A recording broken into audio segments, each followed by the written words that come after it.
హబక్కూకు గ్రంథము మొదటి అధ్యాయము. ప్రవక్తయగు హబక్కూకు నొద్దకు దర్శన రీతిగా వచ్చిన దేవోక్తి. యెహోవా, నేను మొర్రపెట్టినను నీవెన్నాళ్లు ఆలకింపకుందువు? బలాత్కారము జరుగుచున్నదని నేను నీకు మొర్రపెట్టినను నీవు రక్షింపకయున్నావు. నన్నెందుకు దోషము చూడనిచ్చుచున్నావు? బాధ నీవేళ ఊరకయే చూచుచున్నావు? ఎక్కడ చూచినను నాశనమును బలాత్కారమును అగుపడుచున్నవి, జగడమును కలహమును రేగుచున్నవి. అందువలన ధర్మశాస్త్రము నిరర్ధకమాయెను, న్యాయము ఎన్నడనూ జరగకుండా మానిపోయెను. భక్తిహీనులు వచ్చి నీతిపరులను చుట్టుకొందురు. న్యాయము చెడిపోవుచున్నది. అన్యజనులలో జరుగునది చూడుడి, ఆలోచించుడి, కేవలము విస్మయము నొందుడి. మీ దినములలో నేనొక కార్యము జరిగింతును, అలాగు జరుగునని ఒకడు మీకు తెలిపినను మీరతని నమ్మక ఇందురు. ఆలకించుడి, తమవి కాని ఉనికి పట్టులను ఆక్రమించవలెనని బూదిగంతముల వరకు సంచరించు ఉద్రేకము గల క్రూరులగు కల్దీయులను నేను రేపుచున్నాను. వారు ఘోరమైన భీకర జనముగా ఉన్నారు. వారు ప్రభుత్వమును విధులను తమ ఇచ్చ వచ్చినట్లు ఏర్పరచుకొందురు. వారి గుర్రములు చిరుతపులుల కంటే వేగముగా పరుగులెత్తును. రాత్రియందు తిరుగులాడు తోడేళ్ల కంటెను అవి చురుకైనవి. వారి రౌతులు దూరము నుండి వచ్చి తటాలున జొరబడుదురు. ఎరను పట్టుకొనుటకై పక్షిరాజు వడిగా వచ్చునట్లు వారు పరుగులెత్తి వత్తురు. వెనుక చూడకుండా బలాత్కారము చేయుటకై వారు వత్తురు. ఇసుక రేణువులంతా విస్తారముగా వారు జనులను చెరపట్టుకొందురు. రాజులను అపహాస్యము చేతురు, అధిపతులను హేళన చేతురు. ప్రాకారము గల దుర్గములన్నిటినీ తృణీకరింతురు. మంటి దెబ్బ వేసి వాటిని పట్టుకొందురు. తమ బలమునే తమకు దేవతగా భావింతురు. గాలి కొట్టుకొని పోవునట్లు వారు కొట్టుకొని పోవచ్చు అపరాధులగుదురు. యెహోవా నా దేవా, నా పరిశుద్ధ దేవా, ఆది నుండి నీ ఉన్నవాడవు కావా? మేము మరణము నొందము. యెహోవా, తీర్పు తీర్చుటకు నీవు వారిని నియమించియున్నావు. ఆశ్రయదుర్గమా, మమ్మను దండించుటకు వారిని పుట్టించితివి. నీ కనుదృష్టి దుష్టత్వము చూడలేనంత నిష్కళంకమైనదే గదా. బాధించువారు చేయి బాధను నీవు దృష్టింపజాలవు గదా. కపటులను నీవు చూచియు దుర్మార్గులు తమకంటే ఎక్కువ నీతిపరులను నాశనము చేయగా నీవు చూచియు ఎందుకు ఊరకున్నావు? ఏలిక లేని చేపలతోనూ ప్రాకు పురుగులతోనూ నీవు నరులను సమానులుగా చేసితివి. వాడు గాలము వేసి మానవులనందరినీ గుచ్చి లాగియున్నాడు. ఉరులు ఒగ్గి చిక్కించుకొనుచున్నాడు. వాడు తన వలతో వారిని కూర్చుకొని సంతోషపడి గంతులు వేయుచున్నాడు. కావున వల వలన మంచి భాగమును పుష్టినిచ్చు భోజనమును తనకు కలుగుచున్నవని వాడు తన వలకు బలులనర్పించుచున్నాడు. తన ఉరులకు ధూపము వేయుచున్నాడు.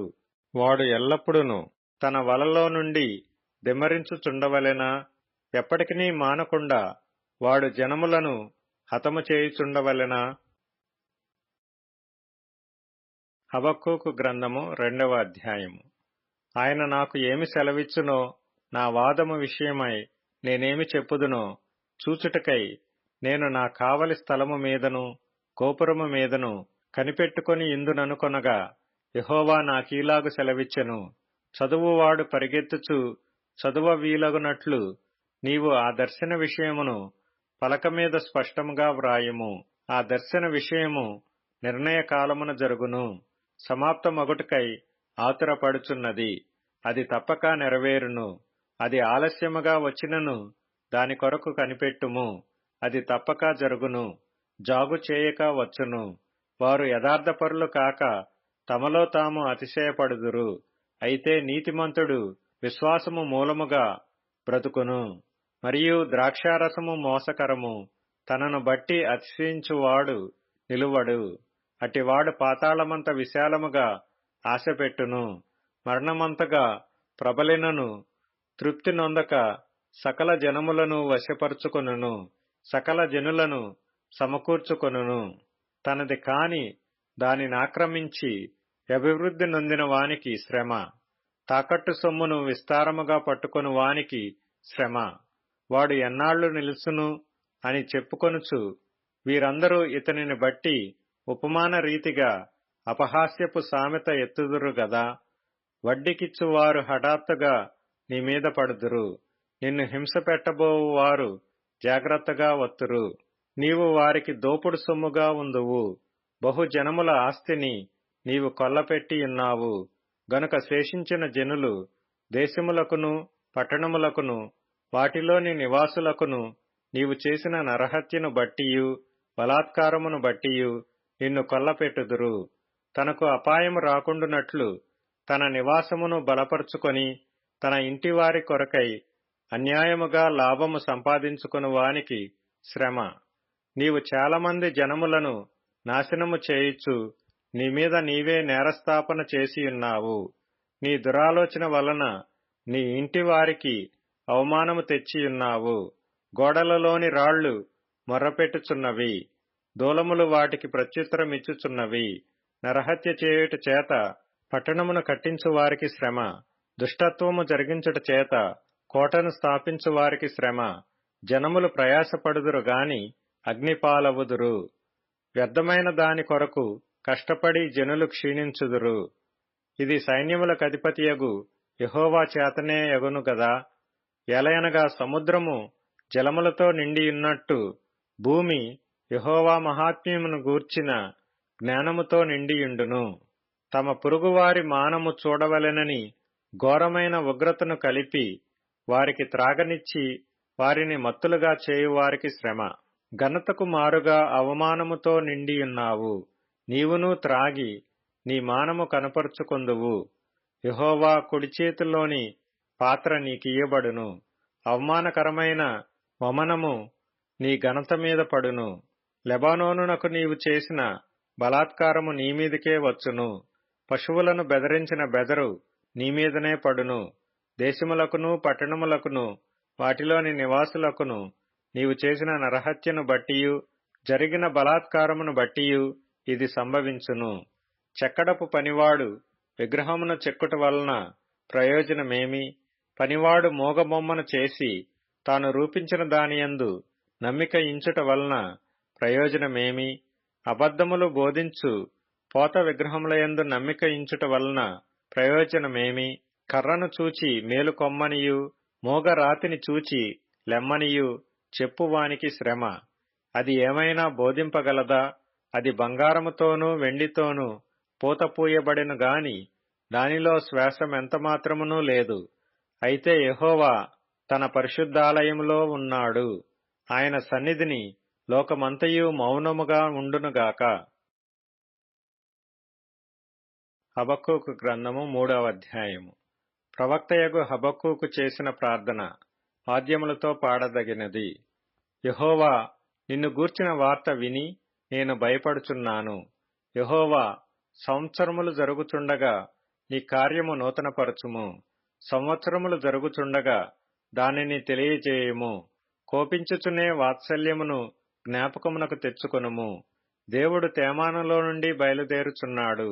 పరిశుద్ధ దేవుడు పారానులో నుండి వేంచేయుచున్నాడు. ఆయన మహిమ ఆకాశమండలమంతటను కనబడుచున్నది. భూమి ఆయన ప్రభావముతో నిండియున్నది. సూర్యకాంతితో సమానమైన ప్రకాశము కనబడుచున్నది. ఆయన హస్తముల నుండి కిరణములు బయలువెళ్ళుచున్నవి. అచ్చట ఆయన బలము దాగియున్నది. ఆయనకు ముందుగా తెగుళ్లు నడుచుచున్నవి. ఆయన పాదముల వెంట అగ్ని మెరుపులు వచ్చుచున్నవి. ఆయన నిలువబడగా భూమి కంపించును. ఆయన చూడగా జనులందరూ ఇటు అటు తొలగుదురు. ఆదికాల పర్వతములు బద్దలైపోవును. పురాతన గిరులు అణగును. పూర్వకాలము మొదలుకొని ఆయన ఈలాగు జరిగించువాడు. కూషీయుల డేరాలలో ఉపద్రవము కలుగుగా నేను చూచితిని. మిద్యాను దేశస్థుల డేరాల తెరలు గజగజ వణికెను. యెహోవా, నదుల మీద నీకు కోపము కలిగినందున, నదుల మీద నీకు ఉగ్రత కలిగినందున, సముద్రము మీద నీకు ఉగ్రత కలిగినందున నీ గుర్రములను కట్టుకొని రక్షణార్థమైన రథముల మీద ఎక్కి వచ్చుచున్నావు. విల్లు వరలో నుండి తీయబడి ఉన్నది.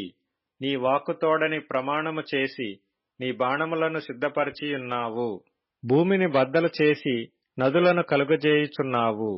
నిన్ను చూచి పర్వతములు కంపించును, జలములు ప్రవాహములుగా పారును. సముద్రాగాధము ఘోషించుచు తన చేతులు పైకెత్తును.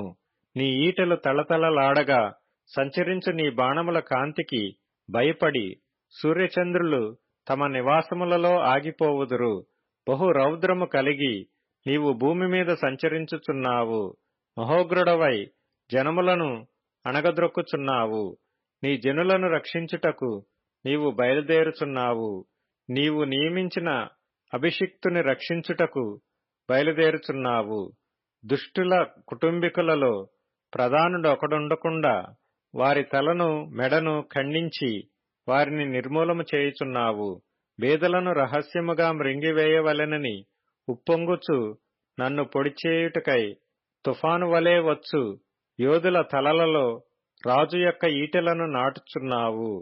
నీవు సముద్రమును త్రొక్కుచు సంచరించుచూనున్నావు. నీ గుర్రములు మహాసముద్ర జలరాశులను త్రొక్కును. నేను వినగా జనుల మీదికి వచ్చువారు సమీపించు వరకు నేను ఊరకొని శ్రమ దినము కొరకు కనిపెట్టవలసి ఉన్నది. నా అంతరంగము కలవరపడుచున్నది.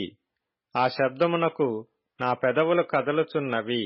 నా ఎముకలు కుళ్ళిపోవుచున్నవి. నా కాళ్లు వణుకుచున్నవి. అంజూరపు చెట్లు పూయకుండినను, ద్రాక్ష చెట్లు ఫలింపకపోయినను, ఒలీవ చెట్లు కాపులేకయుండినను, చేనిలోని పైరు పంటకు రాకపోయినను, గొర్రెలు దొడ్డిలో లేకపోయినను, సాలలో పశువులు లేకపోయినను, నేను యెహోవాయందు ఆనందించెదను. నా రక్షణకర్తయైన నా దేవుని యందు నేను సంతోషించెదను. ప్రభువగు యెహోవాయే నాకు బలము. ఆయన నా కాళ్లను లేడి కాళ్ల వలె చేయును. ఉన్నత స్థలముల మీద ఆయన నన్ను నడవచేయును. జెఫన్యా గ్రంథము 1వ అధ్యాయము. యూదారాజగు ఆమోసు కుమారుడైన యోషియా దినములలో హిజ్కియాకు పుట్టిన అమర్యా కుమారుడగు గెదల్యాకు జననమైన కూషీ కుమారుడగు జెఫన్యాకు ప్రత్యక్షమైన యెహోవా వాక్కు. ఏమియూ విడవకుండా భూమి మీదనున్న సమస్తమును నేను ఊడ్చివేసెదను. ఇదే యెహోవా వాక్కు. మనుషులనేమి పశువులనేమి నేను ఊడ్చివేసెదను.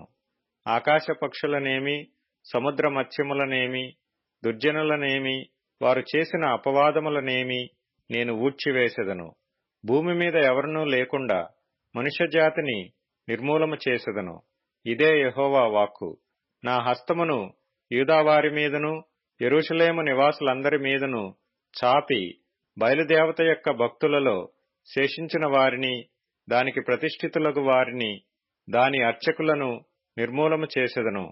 మిద్దెల మీద ఎక్కి ఆకాశ సమూహములకు రొక్కువారిని, యెహోవా పేరును బట్టియు బయలుదేవత తమకు రాజను దాని నామమును బట్టియు రొక్కి ప్రమాణం చేయువారిని నేను నిర్మూలము చేసెదను. యెహోవాను అనుసరింపక ఆయనను విసర్జించి ఆయన యొద్ద విచారణ చేయని వారిని నేను నిర్మూలము చేసెదను.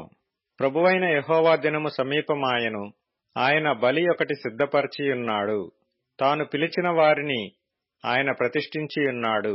యెహోవా సన్నిధిని మౌనముగా నుండుడి. యెహోవా ఏర్పరచిన బలి దినమందు అధిపతులను రాజకుమారులను అన్యదేశస్థుల వలె వస్త్రములు వేసుకొని వారినందరినీ నేను శిక్షింతును.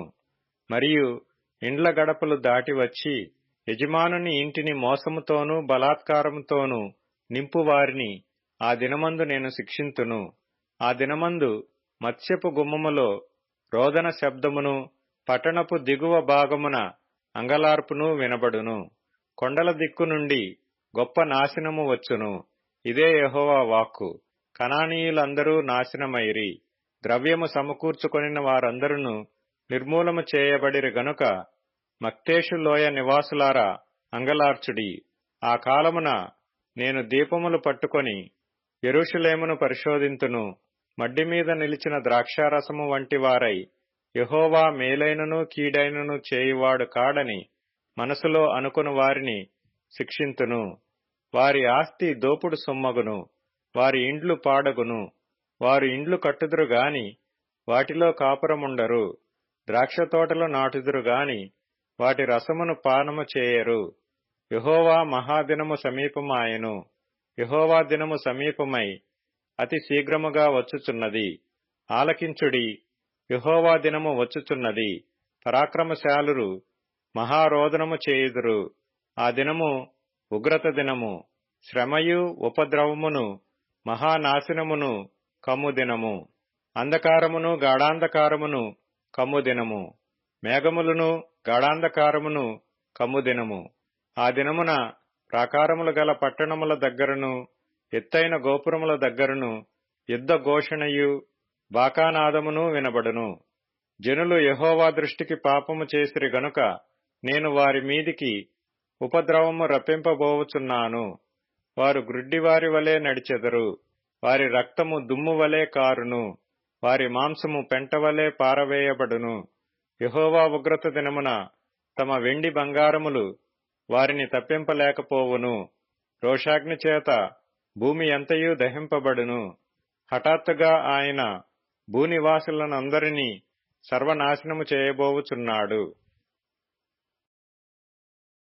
జెఫన్యా గ్రంథము 2వ అధ్యాయము. సిగ్గుమాలిన జనులారా, కూడిరండి. పొట్టు గాలికి ఎగురున్నట్లు సమయము గతించుచున్నది. విధి నిర్ణయము కాకమునుపే, యెహోవా కోపాగ్ని మీ మీదికి రాకమునుపే, మిమ్మును శిక్షించుటకై యెహోవా ఉగ్రత దినము రాకమునుపే కూడిరండి. దేశములో సాత్వికులై ఆయన న్యాయ విధులననుసరించు సమస్త దీనులారా, యెహోవాను వెదకుడి. మీరు వెదకి వినయము గలవారై నీతిని అనుసరించిన ఎడల ఒకవేళ ఆయన ఉగ్రత దినమున మీరు దాచబడుదురు. గాజా పట్టణము నిర్జనమగును, అష్కెలోను పాడైపోవును. మధ్యాహ్న కాలమందు అష్డోదు వారు బయటికి పారదోలబడుదురు. ఎక్రోను పట్టణము దున్నబడును. సముద్ర ప్రాంతమందు నివసించు కేరేతీయులారా, మీకు శ్రమ.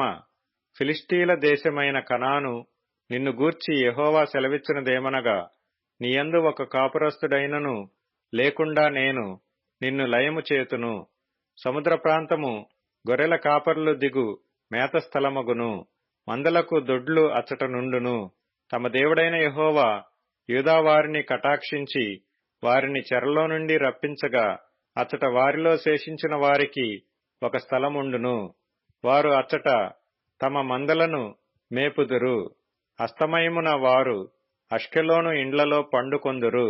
మోయాబు వారు చేసిన నిందయు అమ్మోను వారు పలికిన దూషణ మాటలును నాకు వినబడెను. వారు నా జనుల సరిహద్దులలో ప్రవేశించి అతిశయపడిన వారిని దూషించిరి.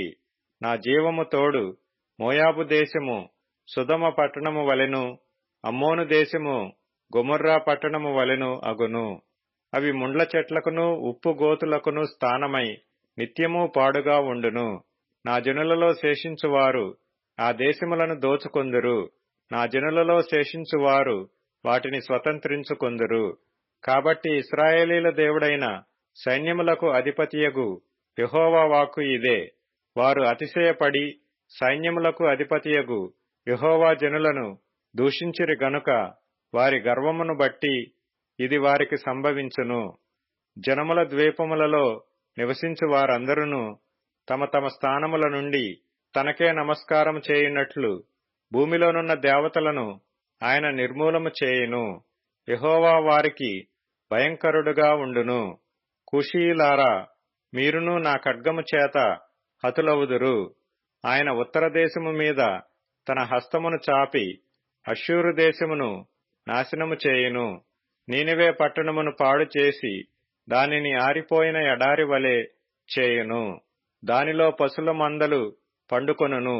సకల జాతి జంతువులను గుంపులుగా కూడును. గోడబాతులను తుంబోళ్లును వారి ద్వారముల పైకమ్ముల మీద నిలుచును. పక్షుల శబ్దములను కిటికీలలో వినబడును. గడపల మీద నాశనము కనిపించును. వారు చేసుకొనిన దేవదారు కర్ర పని ఎంతటిని యెహోవా నాశనము చేయును. నా వంటి పట్టణము మరియొకటి లేదని మురియుచు ఉత్సాహపడుచు నిర్విచారముగా ఉండిన పట్టణము ఇదే. అది పాడైపోయినే, మృగములు పండుకొను స్థలమాయనే అని దాని మార్గమున పోవు వారందరూ చెప్పుకొనుచు ఈసడించుచు పొమ్మని చేసైగ చేయుదురు. జెఫన్యా గ్రంథము 3వ అధ్యాయము. ముష్కరమైనదియు భ్రష్టమైనదియు అన్యాయము చేయునదియునగు పట్టణమునకు శ్రమ. అది దేవుని మాట ఆలకించదు, శిక్షకు లోబడదు, యెహోవాయందు విశ్వాసముంచదు. దాని దేవుని యొద్దకు రాదు. దాని మధ్య దాని అధిపతులు గర్జన చేయు సింహములు, దాని న్యాయాధిపతులు రాత్రియందు తిరుగులాడుచు తెల్లవారు వరకు ఎరలో ఏమీయూ మిగులకుండా భక్షించు తోడేళ్లు. దాని ప్రవక్తలు గప్పాలు కొట్టువారు, విశ్వాసఘాతకులు. దాని యాజకులు ధర్మశాస్త్రమును నిరాకరించి ప్రతిష్ఠిత వస్తువులను అపవిత్రపరుతురు. అయితే న్యాయము తీర్చు యెహోవా దాని మధ్యనున్నాడు. ఆయన అక్రమము చేయువాడు కాడు. అనుదినము తప్పకుండా ఆయన న్యాయవిధులను బయలుపరచును. ఆయనకు రహస్యమైనదేదియూ లేదు. అయినను నీతిహీనులు సిగ్గెరుగరు. నేను అన్యజనులను నిర్మూలము చేయగా వారి కోటలను పాడగును. ఒకడైనా సంచరించకుండా వారి వీధులను పాడు చేసి ఉన్నాను. జనము లేకుండను వాటి యందెవరూ కాపురముండకుండను వారి పట్టణములను లయపరిచిన వాడను నేనే. దాని విషయమై నా నిర్ణయమంతటి చొప్పున మీ నివాస స్థలము సర్వనాశనము కాకుండునట్లు నాయందు భయభక్తులు కలిగి శిక్షకు లోబడుదురని నేననుకొంటిని గాని వారు దుష్క్రియలు చేయుట యందు అత్యాశ గలవారైరి. కాబట్టి యెహోవా సెలవిచ్చు వాక్కు ఏదనగా, నా కొరకు కనిపెట్టుడి. నేను లేచి ఎరపట్టుకుని దినము వరకు కనిపెట్టియుండుడి. నా ఉగ్రతను నా కోపాగ్ని అంతటినీ వారి మీద కుమ్మరించుటకై అన్యజనులను పోగు చేయుటకును గుంపులు గుంపులుగా రాజ్యములను సమకూర్చుటకును నేను నిశ్చయించుకొంటిని. నా రోషాగ్ని చేత భూమి అంతయు కాలిపోవును. అప్పుడు జనులందరూ యెహోవా నామమును బట్టి ఏకమనస్కులై ఆయనను సేవించున్నట్లు నేను వారికి పవిత్రమైన పెదవులనిచ్చెదను. చెదరిపోయిన వారై నాకు ప్రార్థన చేయు నా జనులు కూషు దేశపు నదుల అవతల నుండి నాకు నైవేద్యముగా తీసుకొని రాబడుదురు. ఆ దినమున నీ గర్వమును బట్టి సంతోషించు వారిని నీలో నుండి నేను వెళ్లగొట్టుదును గనుక నా పరిశుద్ధమైన కొండయందు నీవిక గర్వము చూపవు. నా మీద తిరుగుబడి నీవు చేసిన క్రియల విషయమై నీకు సిగ్గు కలుగదు. దుఃఖితులకు దీనులను యెహోవా నామమును ఆశ్రయించు జనశేషముగా నీ మధ్య నుండనిత్తును. ఇశ్రాయేలీలలో మిగిలిన వారు పాపము చేయరు, అబద్ధమాడరు. కపటములాడు నాలుక వారి నోట నుండదు. వారు ఎవరి భయము లేకుండా విశ్రాంతి గలవారై అన్నపానములు పుచ్చుకొందురు. సీయోను నివాసులారా ఉత్సాహధ్వని చేయుడి. ఇశ్రాయేలీయులారా జయధ్వని చేయుడి. యెరూషలేము నివాసులారా పూర్ణ హృదయముతో సంతోషించి గంతులు వేయుడి. తాను మీకు విధించిన శిక్షను యెహోవా కొట్టివేసియున్నాడు. మీ శత్రువులను ఆయన వెళ్లగొట్టియున్నాడు. ఇశ్రాయేలుకు రాజైన యెహోవా మీ మధ్య ఉన్నాడు. ఇక మీదట మీకు అపాయము సంభవింపదు. ఆ దినమున జనులు మీతో ఇట్లందురు, యెరూషలేము భయపడకుము, సీయోను ధైర్యము తెచ్చుకొనుము. నీ దేవుడైన యెహోవా నీ మధ్య ఉన్నాడు. ఆయన శక్తిమంతుడు. ఆయన మిమ్మును రక్షించును. ఆయన బహు ఆనందముతో నీయందు సంతోషించును. నీయందు తనకున్న ప్రేమను బట్టి శాంతము వహించి నీ అందలి సంతోషము చేత ఆయన హర్షించును. నీ నియామక కాలపు పండుగలకు రాలేక చింతపడు నీ సంబంధులను నేను సమకూర్చెదను. వారు గొప్ప అవమానము పొందినవారు. ఆ కాలమున నిన్ను హింసపెట్టు వారినందరినీ నేను శిక్షింతును. కుంటుచూ నడుచు వారిని నేను రక్షింతును. చెదరగొట్టబడిన వారిని సమకూర్చుదును. ఏ దేశములలో వారు అవమానము నొందిరో అక్కడ నెల్ల నేను వారికి ఖ్యాతిని మంచి పేరును కలుగజేసెదను. ఆ కాలమున మీరు చూచుచుండగా నేను మిమ్మును చెరలో నుండి రప్పించి మిమ్మును సమకూర్చిన తరువాత మిమ్మును నడిపింతును. నిజముగా భూమి మీదనున్న జనులందరి దృష్టికి నేను మీకు ఖ్యాతిని మంచి పేరును తెప్పింతును. ఇదే యెహోవా వాక్కు. సామెతల గ్రంథం 28వ అధ్యాయము. ఎవడును తరమకుండనే దుష్టుడు పారిపోవును. నీతిమంతులు సింహము వలె ధైర్యముగా నుందురు. దేశస్థుల దోషము వలన దాని అధికారులు అనేకులగుదురు. బుద్ధి జ్ఞానములు గలవారి చేత దాని అధికారము స్థిరపరచబడును. బీదలను బాధించు దరిద్రుడు ఆహార వస్తువులను ఉండనీయక కొట్టుకొనిపోవు వానతో సమానుడు. ధర్మశాస్త్రమును తోసివేయువారు దుష్టులను పొగడుచుందురు. ధర్మశాస్త్రముననుసరించువారు వారితో పోరాడుదురు. దుష్టులు న్యాయమెట్టిదైనది గ్రహింపరు. యెహోవాను ఆశ్రయించువారు సమస్తమును గ్రహించుదురు. వంచకుడై ధనము సంపాదించువాని కంటే యథార్థముగా ప్రవర్తించు దరిద్రుడు వాసి. ఉపదేశమునంగీకరించు కుమారుడు బుద్ధిగలవాడు. తుంటరుల సహవాసము చేయువాడు తన తండ్రికి అపకీర్తి తెచ్చును. వడ్డీ చేతను దుర్లాభము చేతను ఆస్తి పెంచుకొనువాడు దరిద్రులను కనికరించు వాని కొరకు దాని కూడబెట్టును. ధర్మశాస్త్రము వినబడకుండా చెవిని తొలగించుకొను వాని ప్రార్థన హేయము. యథార్థవంతులను దుర్మార్గమందు చొప్పించువాడు తాను త్రవ్విన గోతిలో తానే పడును. యథార్థవంతులు మేలైన దానిని స్వతంత్రించుకొందురు. ఐశ్వర్యవంతుడు తన దృష్టికి తానే జ్ఞాని. వివేకము గల దరిద్రుడు వానిని పరిశోధించును. నీతిమంతులకు జయము కలుగుట మహాఘనతకు కారణము. దుష్టులు గొప్పవారగునప్పుడు జనులు దాగియుందురు. అతిక్రమములను దాచిపెట్టువాడు వర్ధిల్లడు. వాటిని ఒప్పుకొని విడిచిపెట్టువాడు కనికరము పొందును. నిత్యము భయము గలిగి ప్రవర్తించువాడు ధన్యుడు. హృదయమును కఠినపరుచుకొనువాడు కీడులో పడును. బొబ్బరించు సింహమును తిరుగులాడు ఎలుగుబంటియు దరిద్రులైన జనుల నేలు దుష్టుడును సమానములు. వివేకము లేని వాడవై జనులను అధికముగా బాధపెట్టు అధికారి దుర్లాభమును ద్వేషించువాడు దీర్ఘాయుష్మంతుడగును. ప్రాణము తీసి దోషము కట్టుకొనిన వాడు గోతికి పరిగెత్తుచున్నాడు. ఎవరును అట్టివానిని ఆపకూడదు. యథార్థముగా ప్రవర్తించువాడు రక్షింపబడును. మూర్ఖ ప్రవర్తన గలవాడు హఠాత్తుగా పడిపోవును. తన పొలము సేద్యము చేసుకొను వానికి కడుపు నిండా అన్నము దొరుకుని. వ్యర్థమైన వాటిని అనుసరించు వారికి కలుగు పేదరికము ఇంతంత కాదు. నమ్మకమైన వానికి దీవెనలు మెండుగా కలుగును. ధనవంతుడగుటకు ఆతురపడవాడు శిక్షనొందకపోడు. పక్షపాతము చూపుట మంచిది కాదు. రొట్టె ముక్క కొరకు ఒకడు దోషము చేయును. చెడు దృష్టి గలవాడు ఆస్తి సంపాదింప ఆతురపడును. తనకు దరిద్రత వచ్చునని వానికి తెలియదు. నాలుకతో ఇచ్చకములాడు వాని కంటే నరులను గద్దించువాడు తుదకు ఎక్కువ దయ పొందును. తన తల్లిదండ్రుల సొమ్ము దోచుకొని అది ద్రోహము కాదనుకొనువాడు నశింపజేయువానికి జతకాడు. పేరాసగలవాడు కలహమును రేపును. యెహోవా యందు నమ్మకముంచువాడు వర్ధిల్లును.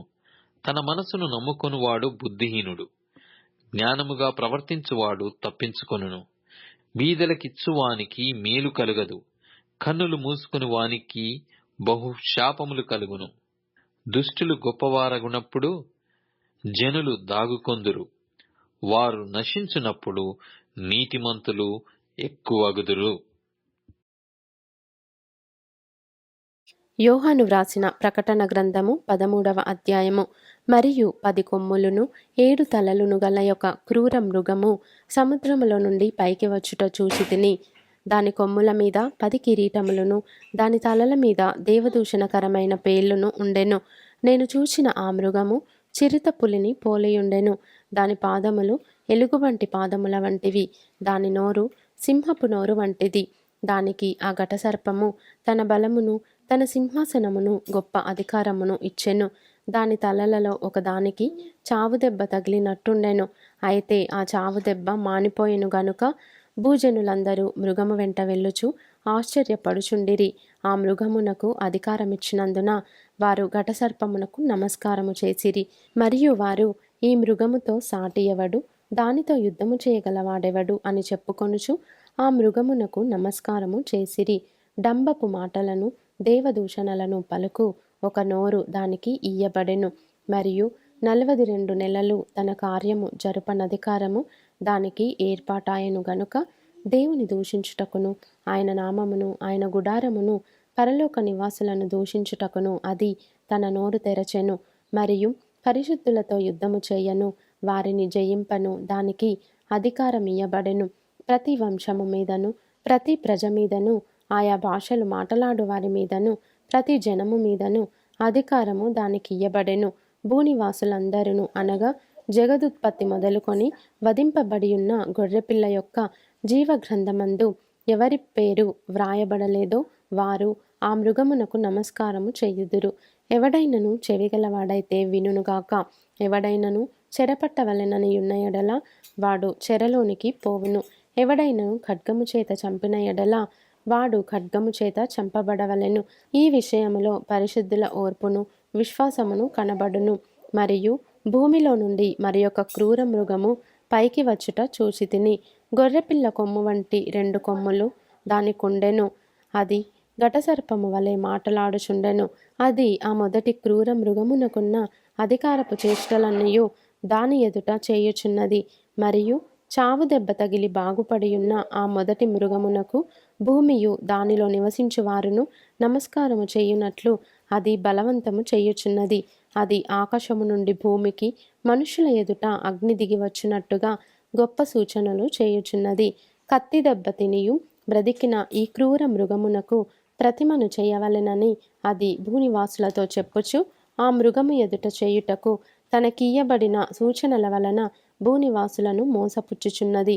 మరియు ఆ మృగము యొక్క ప్రతిమ మాటలాడునట్లును ఆ మృగము యొక్క ప్రతిమకు నమస్కారము చేయని వారిని హతము చేయునట్లును ఆ మృగము యొక్క ప్రతిమకు ప్రాణమిచ్చుటకై దానికి అధికారము ఇయ్యబడెను. కాగా కొద్దివారు గాని గొప్పవారు గాని ధనికులు గాని దరిద్రులు గాని స్వతంత్రులు గాని దాసులు గాని అందరును తమ కుడి చేతి మీదనైనను తమ నొసటి అందైనను ముద్ర వేయించుకొనున్నట్లును ఆ ముద్ర అనగా ఆ మృగము పేరైనను దాని పేరిటి సంఖ్య అయినను గలవాడు తప్ప క్రయ విక్రయములు చేయుటకు మరి ఎవనికిని అధికారము లేకుండునట్లును అది వారిని బలవంతము చేయుచున్నది. బుద్ధిగలవాడు మృగము యొక్క సంఖ్యను లెక్కింపనిమ్ము. అది ఒక మనుష్యుని సంఖ్యయే. ఆ సంఖ్య 666. ఇందులో జ్ఞానము కలదు. యోహాను వ్రాసిన ప్రకటన గ్రంథము 14వ అధ్యాయము. మరియు నేను చూడగా ఇదిగో ఆ గొర్రెపిల్ల సీయోను పర్వతము మీద నిలువబడి ఉండెను. ఆయన నామమును ఆయన తండ్రి నామమును నొసల్లయందు లిఖింపబడి ఉన్న 144,000 మంది ఆయనతో కూడా ఉండిరి. మరియు విస్తారమైన జలముల ధ్వనితోనూ గొప్ప ఉరుము ధ్వనితోనూ సమానమైన ఒక శబ్దము పరలోకంలో నుండి రాగా వింటిని. నేను వినిన ఆ శబ్దము వీణెలు వాయించుచున్న వైనికుల నాదమును పోలినది. వారు సింహాసనం ఎదుటను ఆ 4 జీవుల ఎదుటను పెద్దల ఎదుటను ఒక క్రొత్త కీర్తన పాడుచున్నారు. భూలోకంలో నుండి కొనబడిన ఆ 144,000 మంది తప్ప మరి ఎవరునూ ఆ కీర్తన నేర్చుకొనజాలరు. వీరు స్త్రీ సాంగత్యమున అపవిత్రులు కానివారును స్త్రీ సాంగత్యము ఎరుగని వారునయుండి గొర్రెపిల్ల ఎక్కడికి పోవునో అక్కడికెల్లా ఆయనను వెంబడింతురు. వీరు దేవుని కొరకును గొర్రెపిల్ల కొరకును ప్రథమ ఫలముగా ఉండుటకై మనుష్యులలో నుండి కొనబడినవారు. వీరి నోట ఏ అబద్ధమును కనబడలేదు. వీరు అనింద్యులు. అప్పుడు మరి ఒక దూతను చూచితిని. అతడు భూనివాసులకు అనగా ప్రతి జనమునకును ప్రతి వంశమునకును ఆయా భాషలు మాటలాడు వారికిని ప్రతి ప్రజకును ప్రకటించున్నట్లు నిత్య సువార్త తీసుకొని ఆకాశ మధ్యమున ఎగురుచుండెను. అతడు మీరు దేవునికి భయపడి ఆయనను మహిమపరచుడి. ఆయన తీర్పు తీర్చు గడియ వచ్చెను గనుక ఆకాశమును భూమిని సముద్రమును జలధారలను కలుగజేసిన వానికే నమస్కారము చేయుడి అని గొప్ప స్వరముతో చెప్పెను. వేరొక దూత అనగా 2వ దూత అతని వెంబడి వచ్చి మోహోద్రేకముతో కూడిన తన వ్యభిచార మద్యమును సమస్త జనములకు త్రాగించిన ఈ మహాబబులోను కూలిపోయెను అని చెప్పెను. మరియు వేరొక దూత అనగా 3వ దూత వీరి వెంబడి వచ్చి గొప్ప స్వరముతో ఈలాగు చెప్పెను. ఆ క్రూర మృగమునకు గాని దాని ప్రతిమకు గాని ఎవడైనను నమస్కారము చేసి తన నొస్టి అందేమి చేతి మీదనేమి ఆ ముద్ర వేయించుకొనిన ఎడల ఏమీయు కలపబడకుండా దేవుని ఉగ్రత పాత్రలో పోయబడిన దేవుని కోపమను మద్యమును వాడు త్రాగును. పరిశుద్ధ దూతల ఎదుటను గొర్రెపిల్ల ఎదుటను అగ్నిగంధకముల చేత వాడు బంధింపబడును. వారి బాధ సంబంధమైన పొగ యుగయుగములు లేచును. ఆ క్రూర మృగమునకు గాని దాని ప్రతిమకు గాని నమస్కారము చేయువారును దాని పేరుగల ముద్ర ఎవడైనను వేయించుకొనిన ఎడల వాడును రాత్రింబగళ్ళు నెమ్మది లేని వారై ఉందురు. దేవుని ఆజ్ఞలను యేసును గూర్చిన విశ్వాసమును గైకొనుచున్న పరిశుద్ధుల ఓర్పు ఇందులో కనబడును. అంతటా ఇప్పటి నుండి ప్రభువునందు మృతినందు మృతులు ధన్యులని వ్రాయుమని పరలోకము నుండి ఒక స్వరము చెప్పగా వింటిని. నిజమే, వారు తమ ప్రయాసములు మాని విశ్రాంతి పొందుదురు. వారి క్రియలు వారి వెంట పోవునని ఆత్మ చెప్పుచున్నాడు. మరియు నేను చూడగా ఇదిగో తెల్లని మేఘము కనబడెను. మనుష్య కుమారుని పోలిన ఒకడు ఆ మేఘము మీద ఆసీనుడై ఉండెను. ఆయన శిరస్సు మీద సువర్ణ కిరీటమును చేతిలో వాడిగల కొడవలియు ఉండెను. అప్పుడు మరి ఒక దూత దేవాలయంలో నుండి వెడలి వచ్చి, భూమి పైరు పండియున్నది, కోతకాలము వచ్చినది, నీ కొడవలి